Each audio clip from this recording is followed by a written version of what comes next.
Hi friends, तुमच्या सर्वांचं स्वाद रेसिपीमध्ये अगदी खूप खूप मनापासून स्वागत करते। डिंकाचे लाडू तुम्हाला करायला खूप वैताग येत असेल किंवा तुम्हाला किचकट असं ते काम वाटत असेल तर तुम्ही या पद्धतीने खजूरचा वापर करून खजूर बदाम पाक बनवू शकता। अगदी सोपी रेसिपी आहे, फक्त अर्धा तासामध्ये ह्या वड्या तयार होतात। तर त्यासाठी मी कढई गरम करायला ठेवलेली आहे।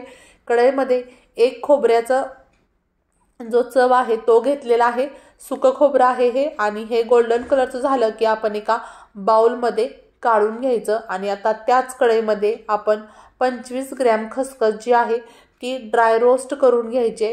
नंतर खसखस ही हिवाळ्यामध्ये आपल्या हाडांना मजबूती देते, सोबतच झोप छान येते, त्यामुळे खसखसचा वापर हा हिवाळ्यात आवर्जून केला जातो। तर खसखस भाजत असताना गॅसची फ्लेम लो ठेवायची, जेणेकरून आपली खसखस ही करपू नये आणि खरपूस असा त्याचा भाजली जाईल आणि खूप छान सुगंध त्याचा आला घरामध्ये की समजून जायचं की तुमची खसखस ही छान अशी भाजली गेलेली आहे। आता आपण त्याच बाउलमध्ये खसखस सुद्धा काढून घेऊयात। आणि आता काही ड्रायफ्रूट जे आहेत ते आपण ड्राय रोस्ट करणार आहोत। जर तुम्ही तूप जास्त खाणं तुम्हाला आवडत असेल, तर तुम्ही डाएट वगैरे करणार नसाल तर तुम्ही या पद्धतीने फ्राय सुद्धा करू शकता, पण आपण इथं आता हेल्दी बनवतोय तर त्यासाठी मी फक्त ड्राय रोस्ट करून घेते। तर पिस्ता आणि बदाम थोडेसे भाजायला वेळ घेतो, त्यामुळे मी हे दोन वेगवेगळ्या प्रकारे भाजून घेणार आहे। काजू पटकन भाजले जातात, तर काजू सुद्धा आता आपण भाजून घ्यायचे आहेत।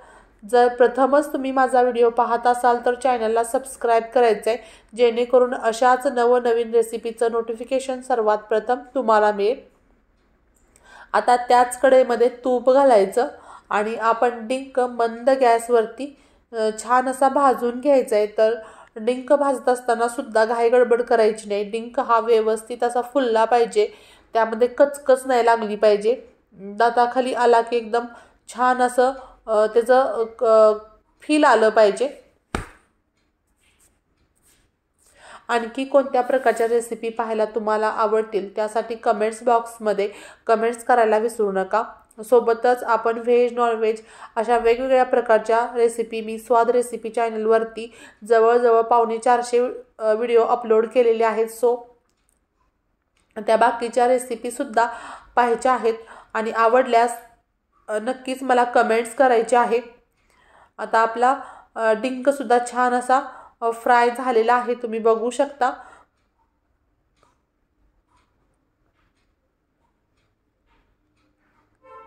आणि एका प्लेटमध्ये आपण काढून घेऊयात आणि याच पद्धतीने मी सर्व डिंक तळून घेते।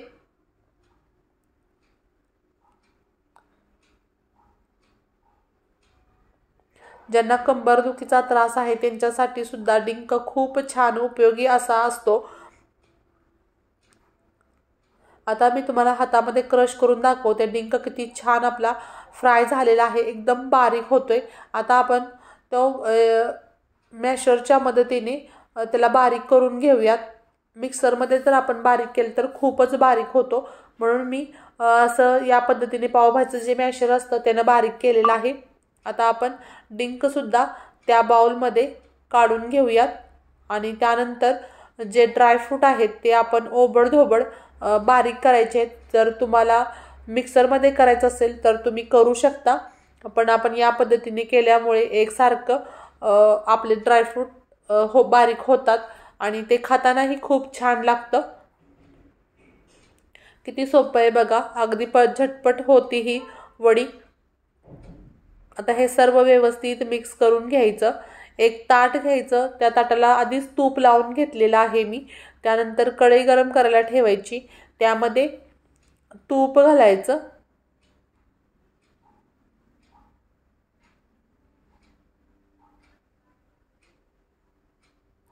तूप थोडंसं गरम होऊन द्यायचं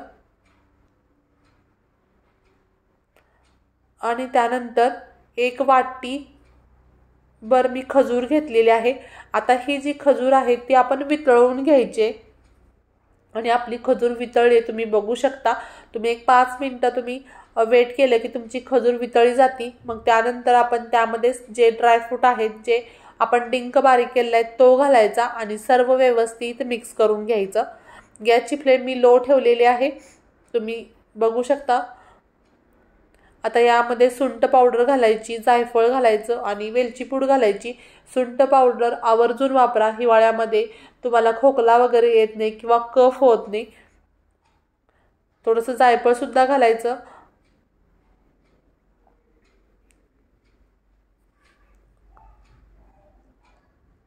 गॅसची फ्लेम ही लोच ठेवलेली आहे मी आणि सर्व एकजीव करून घ्यायचं। थोडासा वेळ लागतो, 5 ते 6 मिनिटात तुमचं हे व्यवस्थित सर्व ड्रायफ्रूट आणि खजूर एकजीव होतो।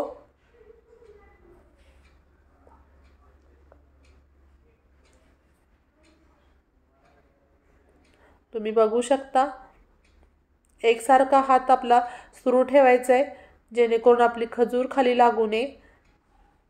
आणि आपण गॅसची फ्लेम सुरूच ठेवलेली आहे। आता हे सर्व व्यवस्थित मिक्स झालं आहे। आता आपण एका ताटामध्ये थापून त्याच्या वड्या तयार करून घेऊ।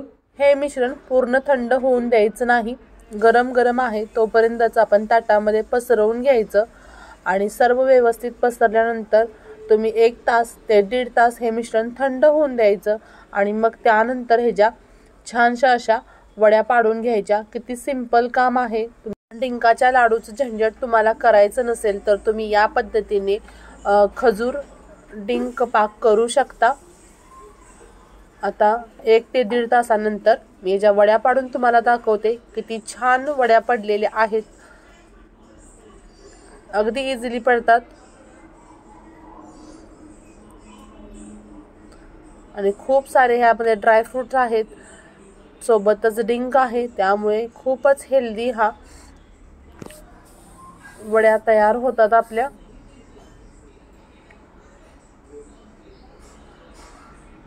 पुन्हा भेटू अशाच नवनवीन आणि चटकदार रेसिपी सोबत। तोपर्यंत बाय बाय।